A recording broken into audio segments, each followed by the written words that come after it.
عزیزان گرامی، برادران عزیز، انسان ڈپریشن کا مریض کیسے بنتا ہے، کس وجہ سے انسان کو پریشانیاں لاحق ہوتی ہیں، اور انسان ان مشکل مراحل سے گھبرا کر حالات کے سامنے گھٹنے ٹیکنے پر مجبور ہو جاتا ہے۔ یہ کیا چیزیں ہیں جو انسان کو نا امید کرنے والی ہیں، مایوس کرنے والی ہیں؟ عزیزان گرامی، حقیقت یہ ہے کہ اللہ تعالی وہ ذات ہے جو سب سے زیادہ اپنے بندوں کی خیرخواہ ہے، وہی بھلائی چاہتا ہے اپنے بندوں کی، اور محمد الرسول اللہ صلی اللہ علیہ وسلم کی ذات اقدس،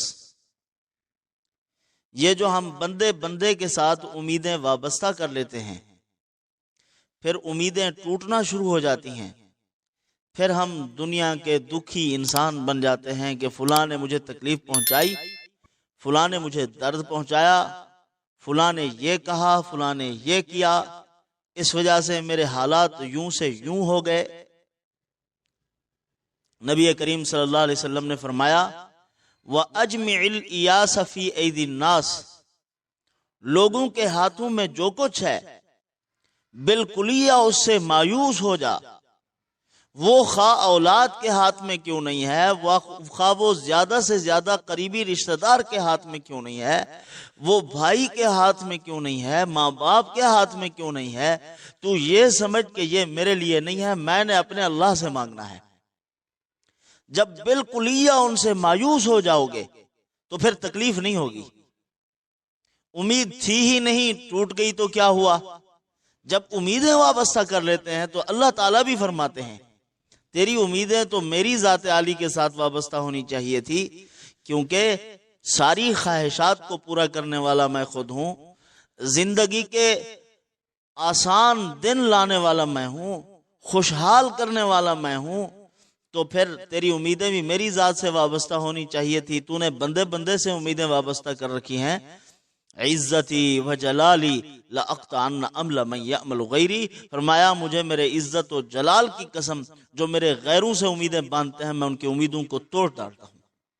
امیدیں ٹوٹ جاتی ہیں، پھر ہم روتے رہتے ہیں کہ فلاں نے ہمارا بھرم نہیں رکھا، اس پر ہم فلاں حجت کرتے تھے، یہ کہتے تھے، یہ کہتے تھے، تو وہ ساری کی ساری دھری کی دھری رہ گئی۔ اب اللہ تعالی وہاں سے توڑ کے اپنی ذات کے ساتھ جوڑنا چاہتے ہیں۔ اب دعاؤں میں لگ جاؤ جب بھی کوئی تکلیف پہنچے۔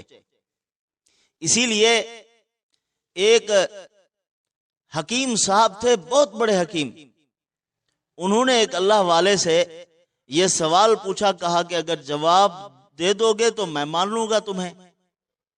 سوال یہ ہے کہ پورے آسمان سے تیر برس رہے ہوں تو پھر پناہ کی جگہ کون سی ہے؟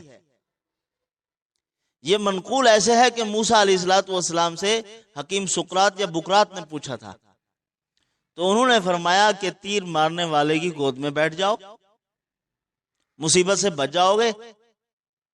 اب اس نے کہا کہ میں مانتا ہوں کہ آپ اللہ کے نبی ہیں۔ تو بہرحال امیدیں غیروں کے ساتھ وابستہ نہیں ہونی چاہیے، اللہ کی ذات عالی کے ساتھ وابستہ ہونی چاہیے۔ اور پھر اگر مگر بھی ہمیں تباہ کرتا ہے، نبی کریم صلی اللہ علیہ وسلم کا فرمان ہے کہ ان اصابک شیئن، اگر تجھے کوئی تکلیف پہنچ جائے، کوئی مصیبت پہنچ جائے، تو پھر اگر نہ کہے، یا یوں نہ کہے فالتو قضا و قضا، اگر میں یوں کر لیتا تو یوں یوں ہو جاتا، آپ الٹے لٹک جاتے، کچھ نہ ہوتا، جو ہونا تھا وہ ہو گیا ہے، آپ اس مصیبت سے نہ بچ سکتے۔ اللہ تعالی مصیبت سے بچانا چاہتے تو بچ سکتے تھے، جو پہنچنا تھا وہ پہنچ گیا، جو چوکنا تھا وہ چوک گیا، وہ اسی دربار سے فیصلے ہوتے ہیں، بارگاہ خداوندی سے فیصلے ہوتے ہیں۔ اللہ رب العزت عرش پر بیٹھ کر فیصلے کرتے ہیں۔ آپ یوں کرتے تو یوں ہو جاتا، تو یوں کرتے کچھ نہ ہوتا، جو ہونا تھا وہ ہو کے رہا۔ مقدرات کے بارے میں آدمی کو لب کشائی نہیں کرنی چاہیے کہ تقدیر میں جو فیصلہ سامنے آ چکا ہے پھر کہتا ہے میں یوں کرتا تو یوں ہو جاتا، بس بال ہم اپنے مسٹیک ہو گئی ہے، بہت دور پھسل گئے ہیں، ہمارا نقصان کچھ بھی نہ ہوتا، یہ چیز ملنے والی نہیں تھی جو تجھ سے چوک گئی ہے۔ یہ ہے دکھ پہنچانے والی چیزیں، انسان کو مصیبت کو مزید بڑھانے والی چیزیں ہیں یہ۔ اسی لیے اللہ تعالیٰ نے فرمایا قرآن مجید میں لِكَيْ لَا تَأْسَوْا عَلَىٰ مَا فَاتَكُمْ وَلَا تَفْرَحُوا بِمَا آتَاكُمْ، آپ اپنی گری ہوئی چیز پر جو چلی گئی ہے تمہارے ہاتھوں سے اس پر افسوس نہ کرو، اور اس پر اتراؤ نہیں جو تمہیں مل گئی ہے۔ تو اللہ رب العزت تو یہ کہنا چاہتے ہیں کہ اپنی فوت شدہ چیزوں پر افسوس کرتے کرتے اپنے آپ کو نڈھال نہ کرو، کمزور نہ کرو۔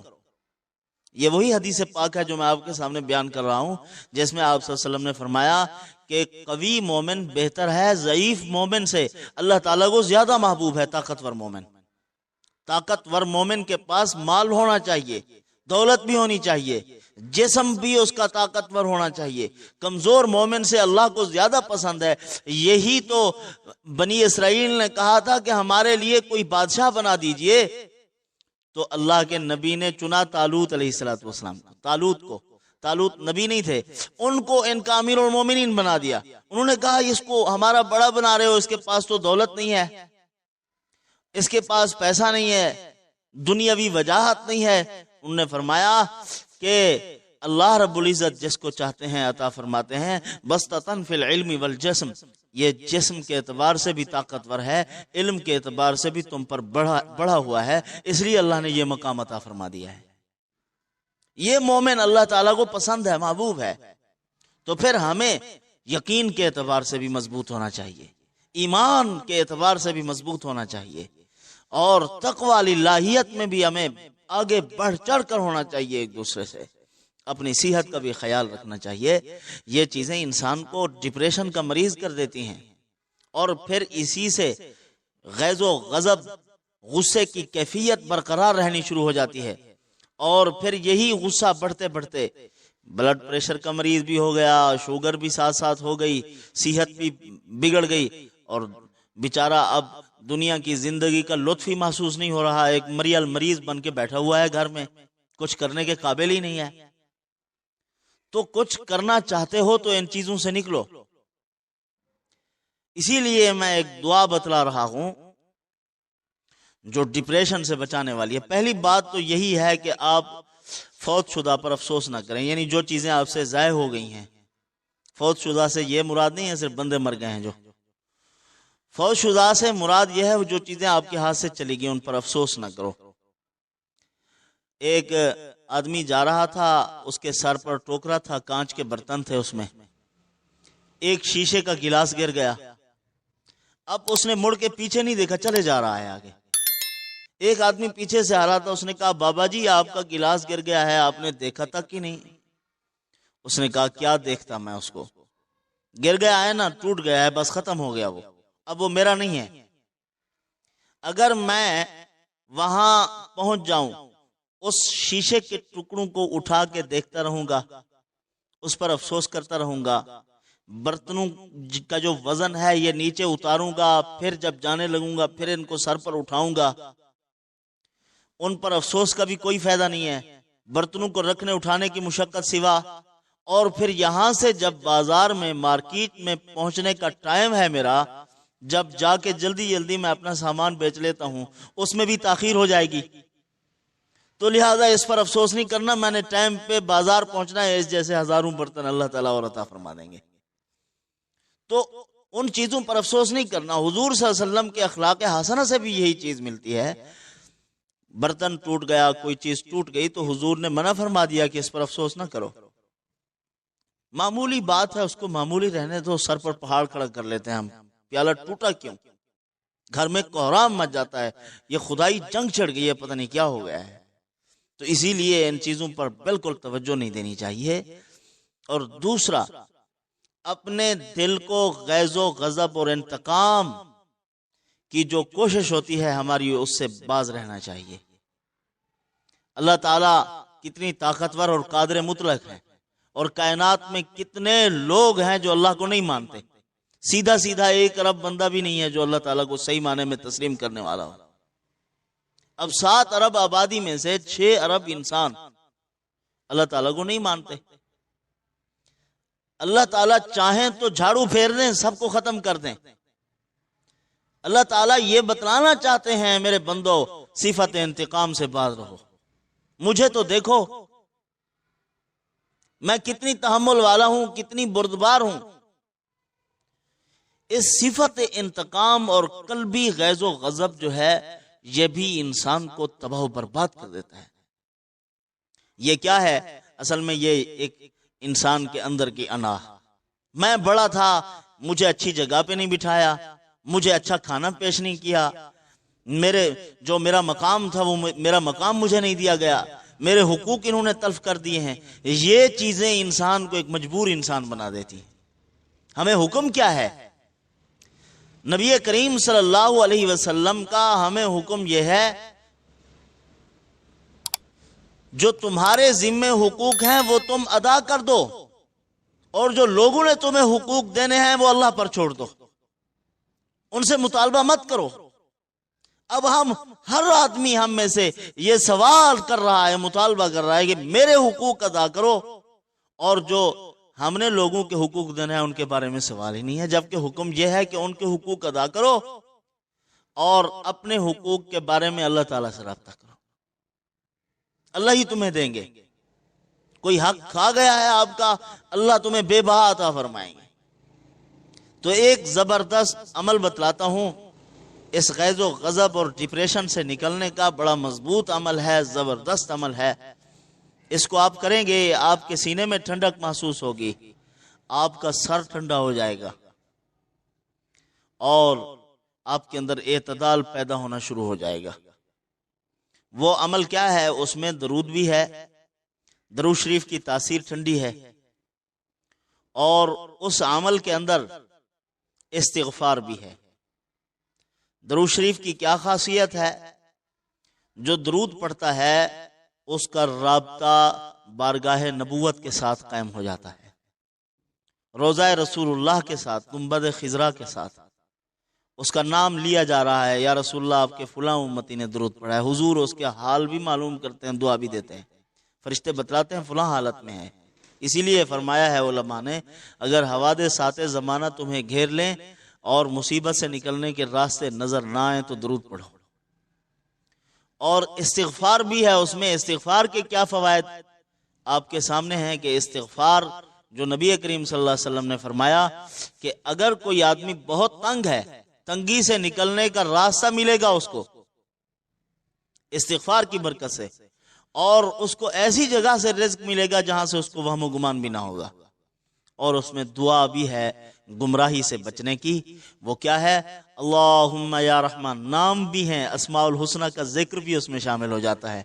اللہم یا رحمان یا رحیم و یا ارحم الراحمین وصلی علی من ارسلتہ رحمت للعالمین۔ اور آگے کیا ہے؟ اغفر لی ذنبی واذہب غیظ قلبی، اے اللہ میرے گناہ معاف کر دے۔ پہلے کا معنی کیا؟ اے رحمان الرحیم ارحم الراحمین، رحمت بھیج اس ذات پر جس کو آپ نے رحمت للعالمین بنا کر بھیجا ہے۔ درود ہو گیا۔ اغفر لی ذنبی، میرے گناہ معاف کر دے، استغفار ہے یہ۔ واذہب غیظ قلبی، میرے دل میں جو غیظ و غضب کے جذبات ہیں، جو بندوں سے نا امیدی اور مایوسی کے، یعنی ایسے کہ ان کے غلط سلوک، ان سے پہنچنے والی تکلیفوں پر جو جذبہ انتقام ہے، غیظ و غضب ہے، اے اللہ وہ میرے دل سے نکال دے۔ امید بھی نہ ہو کسی سے، محبت بھی سب کسی کے ساتھ ہو۔ اور وَأَذْهِبْ غَيْظَ قَلْبِي، اور آگے وَأَجِرْنِي مِن مُضِلَّاتِ الْفِتَنِ مَا أَحْيَيْتَنَا، اے اللہ یہ فتنوں کا دور ہے، آئے روز نئے نئے پریشانیاں، نئے نئے مشکلات، نئے نئے مصائب، نئے نئے حالات، صبح آنکھ کھلتی ہے نئے نئے فتنے کھڑے ہوئے ہوتے ہیں۔ اے اللہ گمراہ کن جتنے فتنے ہیں ان تمام فتنوں سے مجھے پناہ عطا فرما، اے اللہ مجھے اپنی پناہ میں لے لے، اپنی حفاظت میں لے لے، جب تک ما احییتنا تو مجھے زندہ رکھے۔ یہ زبردست دعا ہے، اس کا اہتمام کریں، صبح و شام 10 مرتبہ اس کو پڑھیں، انشاءاللہ آپ کو بہت فائدہ ہوگا اس سے۔